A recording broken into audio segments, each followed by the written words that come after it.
Everybody loves a good love story. Now throw in a couple of vampires and you've got box office gold. Well, at least that's what this cast is hoping for with their new movie, Twilight. What's up, MTV Canada? I'm Rochelle Lefebvre, and you're on set exclusively with Twilight. We're rolling. Quiet all around, please. Twilight is based on a young adult novel. It's massively popular. There's a trilogy, and this is the first in the trilogy. It's a story about a 17-year-old girl who moves to a new town and meets this family of strange-looking people, and one of which she thinks hates her initially, but has this kind of weird, almost palpable connection with, and then she finds out he's actually a vampire who wants to kill her all the time, and then they fall in love. And it's sort of a star-crossed love story between Bella and Edward. I can't believe you're making me do this. Just smile. Oh, well, it was too late. And it's like a struggle to keep it, because there's just no living with an immortal. Like, if everybody wants to kill you and he doesn't want to make you an immortal, it's sort of like a Romeo and Juliet type situation. And so it's also sort of an action adventure between the two of them that involves them getting into a little bit of trouble. The role I play is Victoria, and I play a nomadic vampire. In Stephanie's world, there are more peaceful vampires, and then there are the vampires who don't want to meet in the street. My character is one of those vampires you don't want to meet in the street. I am the female badass. There is very much a male badass. Cam Gigande plays James, and he's phenomenal. And I play his mate and partner in crime, if you'll forgive the cliched expression. The adaptation really shocked. I mean, it was really shocking when I first read the script, because I mean, it was so much faster paced. It like reads kind of like an action script. So I mean, that really shocked me. We haven't strayed from the story. I mean, it's like we had to consolidate an entire novel. So there were things that we couldn't do every single scene, situation in the book. Trilogy and stuff. I mean, I hope I've just kind of made it, put enough into the performance to make it interesting enough to, you know, just to play, I guess, for another two movies. I mean, there's a lot of material there, and there's a lot of, you know, interesting ways to go with it. I mean, the books definitely work. I mean, I wanted to read the second one too after reading the first one.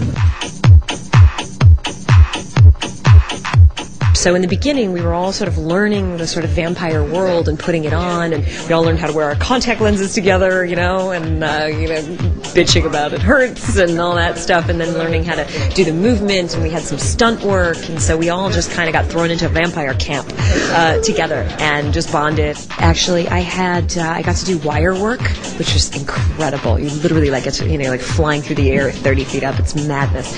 And we had to do this thing called the magic carpet, which is really hard to explain, except try and imagine yourself walking on a platform that's being pulled along the ground at 30 miles an hour. So yeah, I totally had a good time handling that. The actual sexuality in it is you know, it's kind of harder to understand, 'cause I mean, it's like, it's not just, they're just innocent. It doesn't even cross their minds. I mean, the entire time it's like desperately wanting to, but I mean, it's impossible. I mean, it's not like they're really young kids. It's like they're like 18, and so it's sort of, yeah, well, what are you doing? No, I mean, I think it's a lot more complex than just your average teenage thing. 'Cause I mean, they stick with each other even though they can't have a normal relationship. They can't like go to house parties and stuff. It's like they live in this tiny little town and they're just living for each other. Whatever you can't have, you're just going to want it 10 times more. So if they're not shoving sex down your throat and they're making you like think about it yourself, it's a little bit more of like an elaborate. It's just more juicy. It's just better. So yeah, I hope people like that.